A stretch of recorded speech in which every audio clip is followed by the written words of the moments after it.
Hey ghouls and gals, welcome back to my channel. My name is Taylor and today's vlog is going to be part one of the Winterween Readathon. This is a readathon hosted by Gabby Reads. This Winterween Readathon is an offshoot of the Summerween Readathon, and I just really enjoyed this readathon. It's a great excuse, even though I do read horror all year long, to really prioritize reading seasonal horror and just celebrating horror and having just a little bit of seasonal spooky spirit rather than just waiting for Halloween and having it be a one and done. So I do really enjoy this readathon. I have participated in Summerween and then Winterween for a couple of years now. I will leave Gabby Reads information down below. She's the host, as I mentioned, of this readathon, so go check her out. I'm really excited to be participating. This readathon goes from the 10th to the 16th. There's a number of prompt challenges, both for reading challenges and then also posting challenges on Instagram. Today is the perfect day to start the Winterween Readathon because last night we started getting snow, and I live in Arkansas. That's like a big event, and it wasn't just a couple of flurries and then done. We have several inches outside, so I think that's like the perfect ambiance for a Winterween Readathon. I'm so excited. Like, my partner has the day off. I work from home. I am gonna be working a little bit less today, but it's a snow day. What better way to kick off this readathon than a snow day in a place that does not normally get snow? So it's definitely a really beautiful day outside. I love winter weather. This is my white dog Obi's, like, his first big snow. He's only about 2. He turns 2 this year, and he has not had a big snow yet, so he's really loving it. My other dog Bruce has seen snow before, is not really wild about it. He's a little bit more mature. He prefers like just quickly going outside and then coming back in, but he's been known to frolic a little bit as well. So this is just such a perfect day to start this readathon, really putting me in the mood to read some great winter horror. I have a very large stack of hopefuls. I don't know if I'll get around to all of these, probably not, because I do also have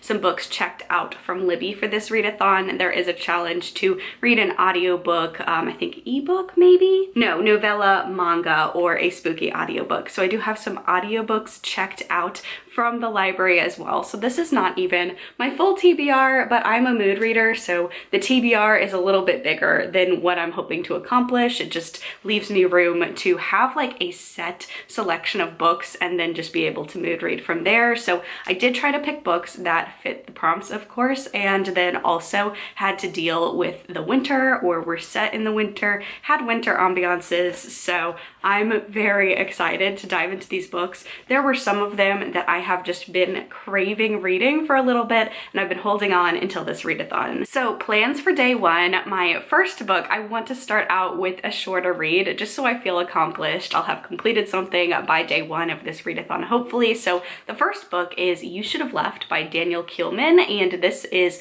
translated from German by Ross Benjamin, and this one came out in English in 2017. I believe it came out in German earlier than that. So this one works for the prompt read a book that was published 5 or more years ago. It also fits for the novella because this one is very tiny. We are following a writer and his family. They go to the mountains for a very secluded retreat because the writer has to finish a project and things start happening. That's all I want to know about this one. It's very short, so I am going to read this one today, and then I also have a Darcy Coates checked out from the library as well. This is Ghost Camera. This is actually a collection of short stories, so I figured it would be fun to maybe read one short story from this collection every single day. I think there are 5 stories in this collection, so that will be my secondary plan of the day. I don't know how long the first story will be, so if I finish both of these and I still have time today, I will figure out something else. I'll figure out another book to pick up, but this is day one's TBR. Super excited. Let's dive into it.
So it is later, day one of the readathon. It's about 9 p.m. and I did finish my first book. This one's very short. It's about 100 pages, and of course it's a lot smaller than the standard typical hardback. So regardless, I finished this, and this actually counts for 2 prompts. We have the book that came out 5 or more years ago, and then we also have the read a novella. You Should Have Left is a really good readathon read. It was very fast paced and speedy, perfect for a readathon or, you know, a timed amount of reading. So I did enjoy this one overall. Short, not so sweet, but we are following a writer, and this book is written in the epistolary format. This is the writer's journals, so it's a series of journal entries, which I really loved and elevated the reading experience for this one for me. I really like that style of narration. I think it works really well in a shorter story format and just in the horror format as well. I do like an epistolary format. So we do follow a writer. He is journaling as he and his family take a retreat. This retreat is for 2 reasons. He is taking a vacation with his wife and their small daughter, and he also needs to hunker down. He needs to be in the middle of nowhere, away from all distractions, so he can finally finish a screenplay for a movie he has to write, he's on deadline for, and the inspiration's not coming. So he and his family, they go off in the mountains in the middle of nowhere, and he is trying to figure this story out. And we are reading his musings and his journal and his failed writing attempts as it starts to get a little bit creepy in this cabin. This one is definitely eerie. It brings to mind House of Leaves, and for this one I felt like the writing style where we do have kind of an unreliable narrator situation going on, because it's not like it's third person omniscient. All we have is this main character's journal, and that can be very unreliable, and it does feel kind of like a real journal entry where it's a little bit disjointed, but I thought that really added to the experience of this little book. All in all, it was a fun little horror read to start this readathon off with, and then I did pick up Ghost Camera, and I ended up finishing the titular short story Ghost Camera. It was only 100 pages, so again, fairly short, fairly readable, and easy to get through. Now, the premise for this one, when I picked up the short story collection, I was like, this feels a lot like Goosebumps. Feels really similar to the Goosebumps premise, Say Cheese or Die, and it is different than that one, even though both of them feature a very paranormal camera, but the vibes are the same. Darcy Coates, very cozy horror author, and this one in particular, this story really did feel like a Goosebumps episode, but for adults. Now, in the author's note at the very beginning of this collection, we have an author's note where Darcy Coates explains that Ghost Camera was actually the first thing that she ever wrote, one of the first things that she ever published, and she did edit it just a little bit and republish it because the original Ghost Camera is out of print. So she republished Ghost Camera and then has new short stories in here. So I was excited to get my hands on this collection. Ghost Camera, we are following our main character Janine, and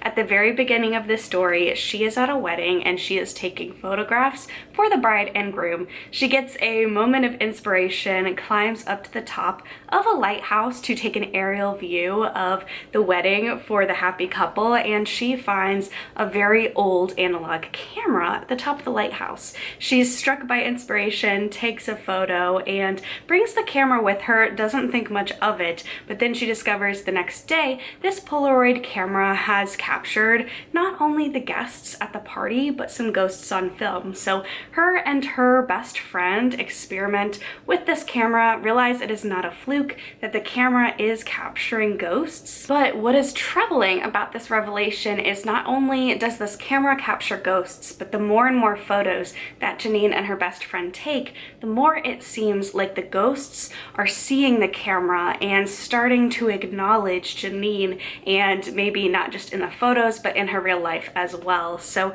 I did think this was a very fun story. Darcy Coates, at least fun for someone who I read a lot of horror. So I do think Darcy Coates is a great author if you're trying to dip your toes into reading horror. I really do like the writing style that she has. In particular, Ghost Camera kind of feels like the high stakesness of a Ghost Adventures episode, maybe, because I think, you know, if you are reading it middle of the day, there might be some creepy scenes, but you have a fun time. You have like a fun ghosty time. Now, however, if you maybe read it like in the middle of the night, you might have a slightly different experience. Like, there are some chilling moments, some chilling imagery, which I really appreciated, and just like a very fun ghostly time with Darcy Coates, with at least her paranormal stories. You're never like waffling about whether these things are actually paranormal. The main characters immediately buy in, and you as the reader immediately buy in because of the paranormal activity happening. So it's very fun. The best way to pitch, especially this story, it's like a Goosebumps book for adults, and I really enjoyed that. I cannot wait to read the next short story in this collection tomorrow, but I do have a couple more hours left of the day, so I do think I am going to dive into another book today. So the next book that I'm going to be picking up for this readathon is Memorials by Richard Chizmar. I'm so excited to get to this one. I just was waiting for my library hold. That's the only reason why I didn't get to this one last year. I was highly anticipating it. It's about a group of friends. It's set in the 1980s, and they are taking a road trip to make a documentary for their film class about roadside memorials, and it's a little bit found footage. Like, we have a traditional storytelling style, but then we also have moments where it says like video footage, and we get kind of like a found film kind of going on with the format. So I am really excited to pick this one up. I love found footage movies. I love trying to find books that capture what I love about found footage movies, and I am a sucker for books that take place in the 80s. So I am highly anticipating this one. So I definitely think I'm gonna dive into this one tonight. So I'm going to go get to reading, and I will check back in tomorrow with another reading update.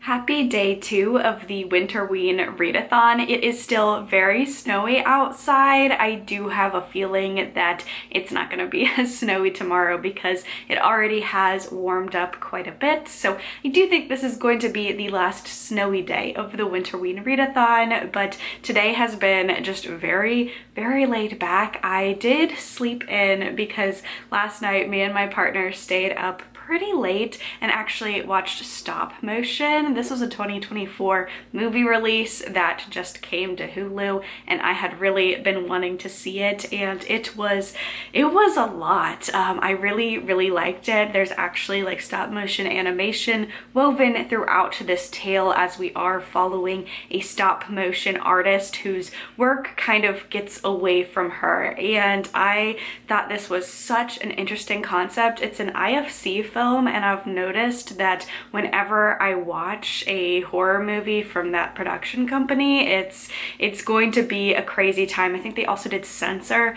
which is a movie that I really have a soft spot for as like an underrated horror movie that is just so bizarre and interesting to watch. So stop motion was really good. There is a lot of body horror. There's a lot of body horror, and I wasn't expecting as much body horror, but whoever did the sound design for stop motion was just, they did a great job. They did a horrible job though, because I was very uncomfortable and unnerved, and obviously that's the point of a horror movie like this one, but it was pretty intense, and I would suggest it. I feel like this one was kind of like a sleeper hit of last year. Last year had so many great horror releases. This one, I think it came out in the UK in 2023 and then came to the US in 2024, but I did enjoy this one a lot. And then yeah, slept in today, had a good time, read some more of Ghost Camera, as you can tell perhaps by the maybe multiplying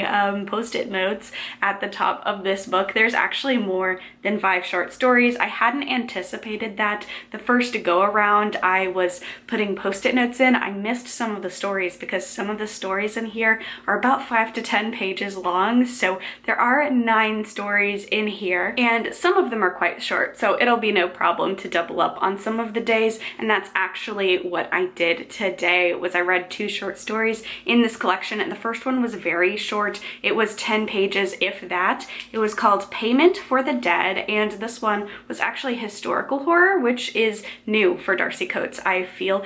There was in From Below like some historical elements, but this whole entire short story took place in the I don't know, it didn't give a year, but it was during the time and location in which people, especially medical students, paid other people to dig up bodies and then buy the bodies so that they could use the bodies for medical research. So around that era, very short little short story about a grave digger who gets an assignment to dig up a grave, and this grave robbing does not go as expected. This one was okay. I think if we would have maybe dedicated a little bit more time to the concept, then this could have worked a little bit better for me, but it was very, very short. So overall, it was enjoyable. It was what it was, just a very short little snippet of horror. And then the next one was called Death Birds, I believe. Yes, Death Birds. And we are following a nurse at a hospital, and this is kind of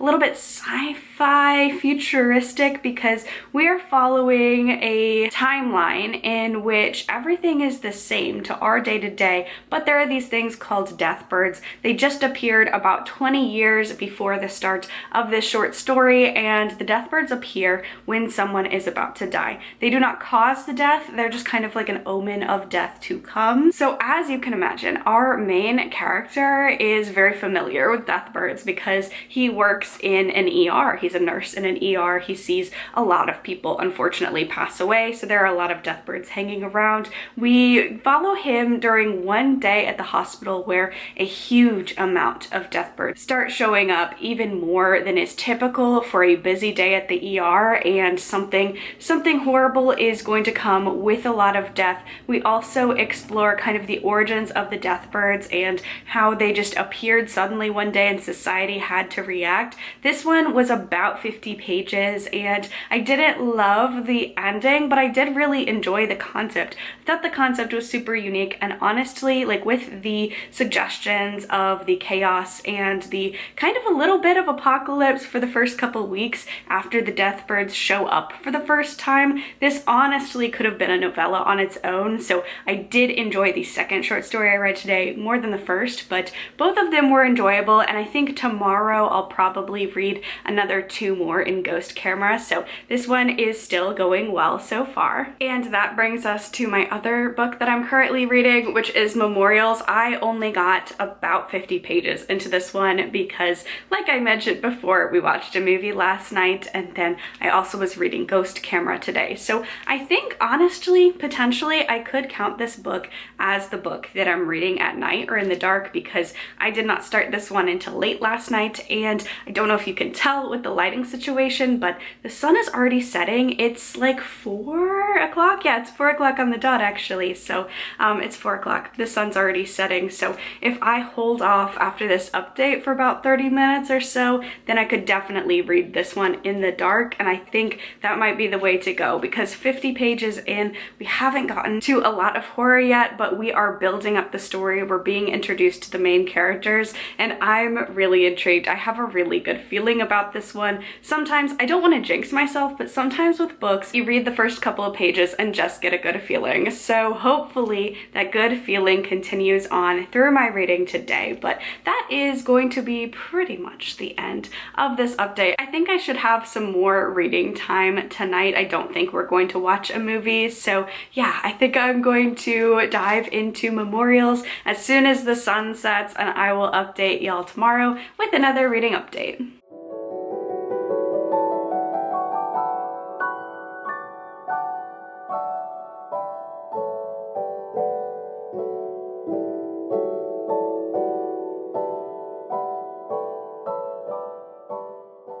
Happy Sunday, happy Winterween Readathon. Day 3, I have finished 2 more short stories in Darcy Coates' Ghost Camera. The first of those stories is called The House on Boxwood Lane, and this one is another shorter one. It's about 5 pages or so. Unlike the other one that I read yesterday, I felt like this was the perfect length for what needed to be done in this short story. It's about a house that just magically appears in the city one day, and the children in the nearby community are very invested in this house that they can't figure out if it's like a Mandela effect, that it's always been there, or if it has really just appeared. So I enjoyed that one. Very short, very sweet. The next one also had those adult Goosebumps book type of vibes. That was called The Run to Broken Ridge Lighthouse, and that was about a group of friends who are camping out on a beach. They have a bonfire, they are celebrating just being friends in the summer, and it's the last summer before they all go off to college. So they're just, you know, hanging out and they're telling ghost stories, and there's a myth about the lighthouse and the beach that they're camping out on, and they start to realize that there is some truth to that urban legend. So that was another fun story, and definitely this short story collection is cementing for me that Darcy Coates is the queen of cozy horror and like nostalgic sort of horror, just because I know if I pick up a Darcy Coates, there was one exception, Dead of Winter was her, I think one of her most recent releases. That one was a little less cozy, a little more high stakes and sinister, but for the most part, you pick up a Darcy Coates, you do have a couple of scares and some creepy imagery, but it is a fun time if you like horror. So I am enjoying this collection, and then today me and my partner decided upon a double feature, so we actually ended up watching X. This is a rewatch for me. I've actually seen this one before and really enjoyed it. That's why it's a rewatch. This is about a group of adult filmmakers and film stars, and they go to this farm to film an adult movie, and bad things start happening. It's a slasher. It's a very nostalgic slasher. It takes place in 1979, and you have a lot of nods to classic slasher movies like the Texas Chainsaw Massacre. And actually, I watched this movie. This was like my first slasher movie. I had knowledge of the classics and what happens in the classics, but I hadn't written off slashers, but I didn't think that it was a subgenre of horror that I would ever prefer or lean towards or tend to go towards. I like paranormal horror, but this was the first slasher movie where I was like, I think I could really like slashers, so it really holds up upon a rewatch. It was a lot of fun. I like the way that this is shot. There are so many beautiful stills in this movie, and I like the social commentary, and the big reason why we did end up rewatching it today is that we've actually not seen MaXXXine yet, which is the sequel to this movie. So we're planning on watching MaXXXine tonight. That will be a first time watch. I have never seen it, and I'm very excited. MaXXXine takes place in the 80s, and I believe it's more of like an ode to giallo films, so that's going to be an interesting time, and I cannot wait to watch it. But that does mean I don't have a ton of reading time today. But that that is okay. I already finished the 2 short stories that I wanted to finish in Ghost Camera, and because the sun is setting very soon, it's time to dive back into Memorials by Richard Chizmar. So I am about 150 pages into this one, and I am having such a fun time. This is a little bit of a slow build because we're slowly building up the main 3 characters, why they're really going on this journey, what it means to them, but we have had some chilling moments, and it's really going to ramp up from this point forward. This actually takes place over the course of 7 days. The book is marked every single time that it changes to a new day, and the days have been getting creepier and creepier as time goes on, especially in the first couple of days. Everything seems okay, if maybe a few kind of off-putting or curious things happening, and then the nights get a little more intense. So I am liking this one. I do like the fact that it's not told completely as a found footage. We do have areas and sections in this where it's like a found footage, it's camera footage that you're watching or reading in this case, but we do also have a narrative of our main character Billy, who we follow throughout this as well. It's in first person narration in those parts. But our main character's name is Billy, and this is a very important and close to the chest project for him because his parents actually died in a roadside accident and do have a memorial on the side of the road. So that kind of kicks off Billy and Melody and Troy, like their idea to have a group project and go on a road trip across the Appalachian countryside and interview people and get footage of these memorials and kind of explore what they mean and the importance of them as they are doing this project. Obviously, eerie things start to happen, and there might be some strange parallels between the different memorials, even though it doesn't look like it at first glance. So I am really enjoying this one. Stephen King actually blurbs this on the front, and I think that this author is, I know he's co-written stuff with Stephen King before, Gwendy's Button Box series, but I think if you like Chuck Wendig, Stephen King, like authors that spend a lot of time with their characters, you really get to develop the characters. And the horror, I mean, this is a very thick book as well, so a horror that's a little bit more slow paced. I think this, you would really enjoy it as well. I know I'm having a really good time, and it's just such a fun time. It's such a fun premise, and this really makes me crave like watching horror. When I'm reading this, it's a book that just has me just appreciate like horror tropes and things that happen in horror. And obviously, I mean, we're having a movie marathon today, so this has just really been a fun read so far. So the sun is setting, and I'm going to go read. I think I've got like about an hour or so before we plan on watching MaXXXine, so I'm going to get some pages in, and I will check back in with y'all probably tomorrow with the reading update and also a movie review for MaXXXine.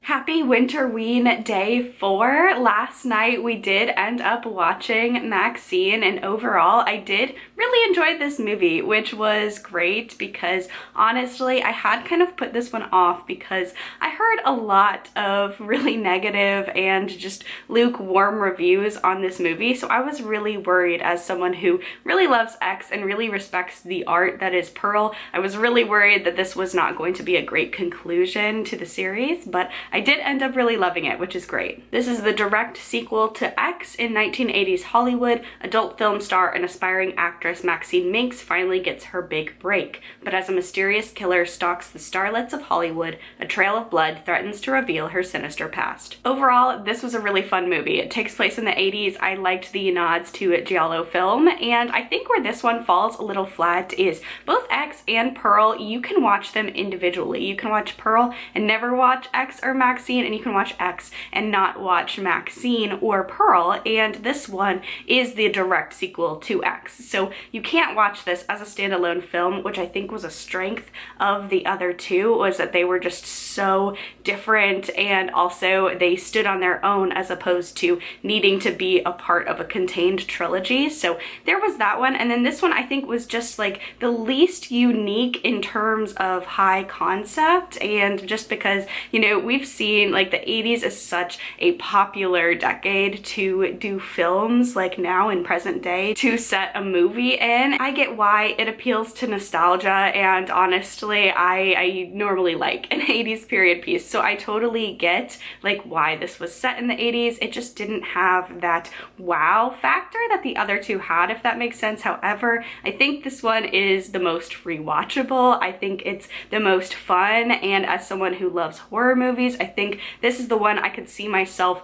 rewatching the most, just as like to put in just a fun horror film where I've already seen it before and just want to have a fun time, because this was a very visually fun film. And I did like that it did dive a little bit into the nitty-gritty of the 80s, because obviously we romanticize the 1980s. There were a lot of horrible things going on. You know, we had a rise of the moral majority and the censorship and the rising of conservatism and the swinging of a pendulum from a more liberal time to a more conservative time under Ronald Reagan and Reaganomics and his absolute mismanagement of the AIDS crisis. Like, there are a lot of horrible things going on in the 80s, and honestly, if you're looking at a lot of parallels and just the pendulum of society, it's kind of swinging back in that direction as well. There were some scenes where there were people picketing demonic Hollywood, and that's something that is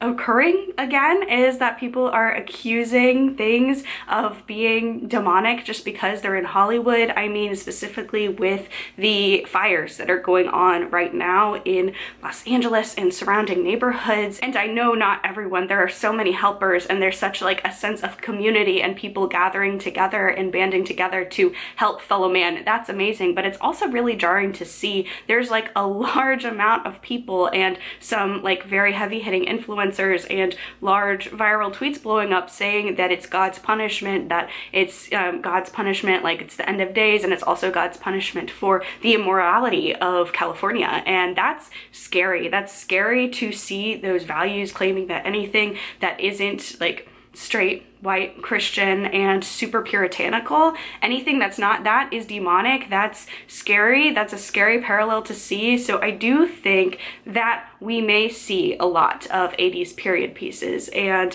not necessarily like super fun hyper pop 80s like fun. We love the 80s movies, but I think trending wise, in terms of future horror to come, I think we'll see a lot of books and movies kind of exploring that seedy underbelly and the ways in which the pendulum just swings from the left to the right. And especially now in 2025, people are still blaming natural disasters on the immorality of the people who live in those places and banning books and trying to ban media again. So yeah, I really enjoyed MaXXXine, and I'm really pleasantly surprised by it. Honestly, I much prefer going into a movie that way, like being very worried that it's going to let me down, as opposed to having such high hopes and then like it doesn't live up to the expectations. So I'm glad I went in really worried that this wasn't going to be a fun time for me, and I ended up really enjoying it. So the movie was a fun time, and then after the movie I dove right back into the 80s with Memorials by Richard Chizmar, and this one I'm on page 300.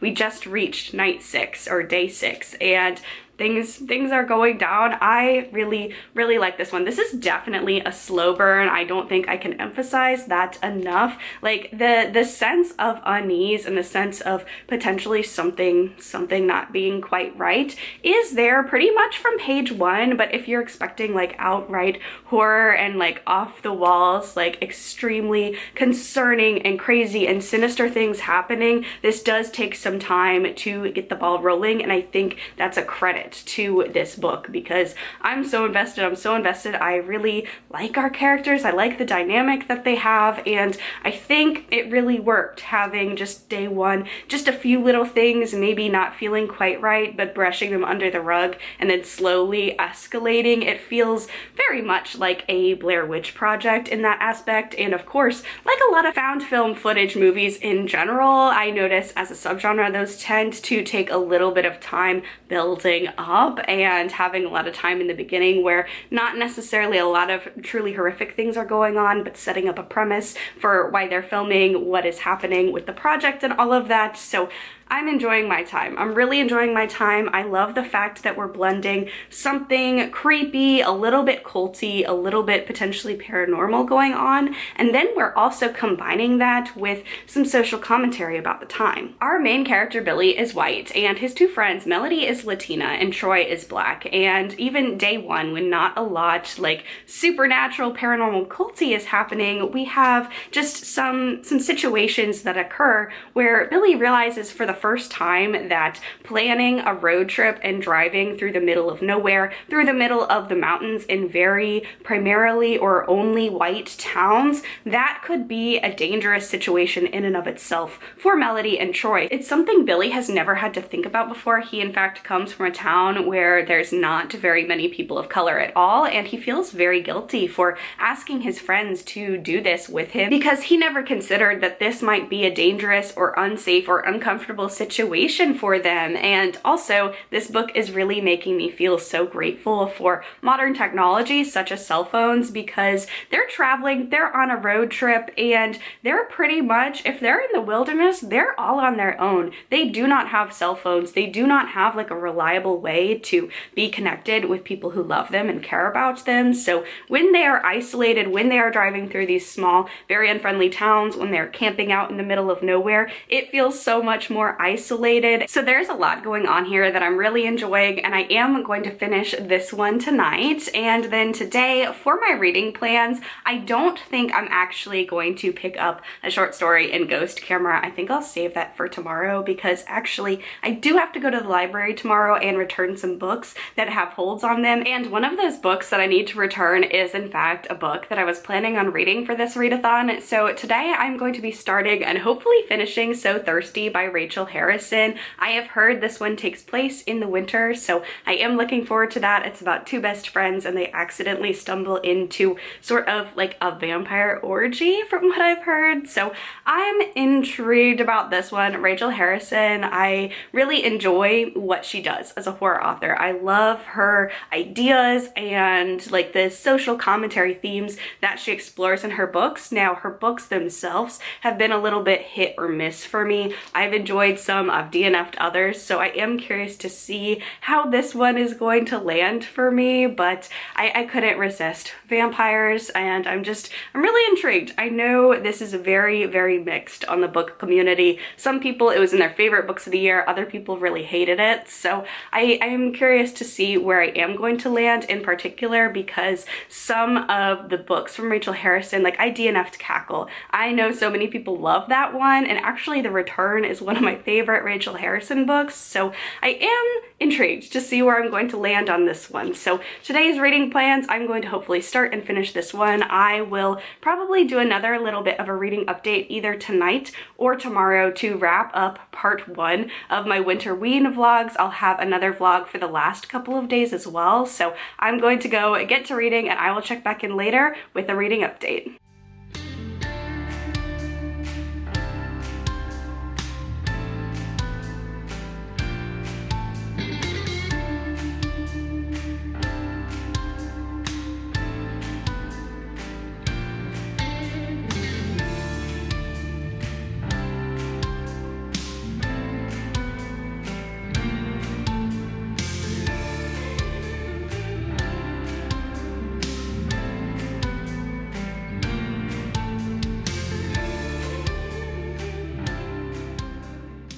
So it is almost time to wrap up this reading vlog, but I do have one more book review before I go, because I did finish So Thirsty by Rachel Harrison yesterday, and I had a good time with this one, honestly. I thought it was a lot of fun. It's not my new favorite Rachel Harrison, but I didn't hate it either. This was very fast-paced. It's less than 300 pages, and it was a lot of fun. In this book, we are following main character Sloane at the very beginning of this book. It is almost her 36th birthday, and she's not looking forward to it. She's at a little bit of a, not a midlife crisis, but quarter life crisis. She's really just feeling down about herself, down about the trajectory that her life has taken, and especially not feeling very secure and comfortable and confident in her marriage of about a decade, because her husband is kind of a loser. I say that flippantly, but at the very start of this, you realize that their marriage has had some problems with infidelity on his his part. And also at the very start of this, even though she says she does not like surprises, and her husband should know that, he surprises her for her birthday with a weekend getaway, but he's not going with her. He bought it for her and her best friend, so she's going to go off for a weekend and he's going to stay at home. So that already kind of rings some red flags as well, because Sloane doesn't know why he wouldn't want to spend her birthday with her, and also has sneaking suspicions that he might be using this as an excuse for cheating. But she decides to go. It's a weekend with her best friend that she hardly gets to see anymore, because her best friend Naomi lives kind of like a nomadic lifestyle. She moves across the US. She's following her partner, who is a part of a band, and she has just come back from the UK. So these two women are at this cabin celebrating Sloane's birthday, and Naomi sets up a surprise of her own. They go to this party. They're trying to, well, Naomi is trying to break Sloane out of Sloane's comfort zone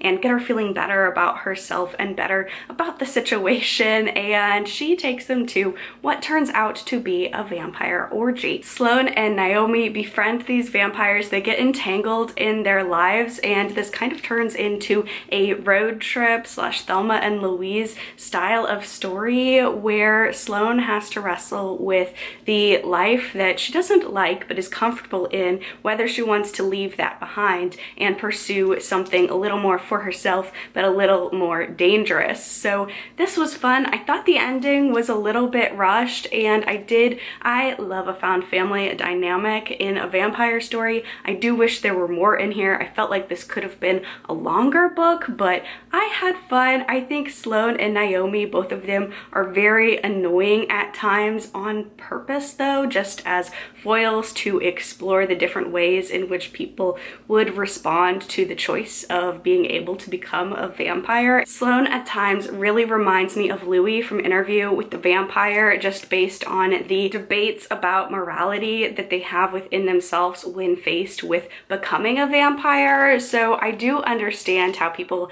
may find Sloane or may find Naomi a little bit obnoxious and annoying, but honestly, I didn't mind. It was fun. It was fun. It had some commentary. I would recommend it to, I'm gonna sound so old here, but the kids that I see on TikTok that constantly say things like, wow, she looks so good for 30, or have a genuine fear of aging, because I get that. That's really placed upon us, especially as women, the fact that we have expiration dates, and just there's a fear. There's a fear in social media. So I'm sure, like, I've talked to some young people, like my younger siblings, but I know that there's a fear of getting older and feeling like you have your 20s and then that's it. That's your prime of your life. The rest is just going downhill, but that is not the case. So I would recommend that for someone who maybe has, like, who wants like a fun vampire romp, but also wants a little bit of social commentary about the way in which particularly women seem to have like an expiration date and feel like they become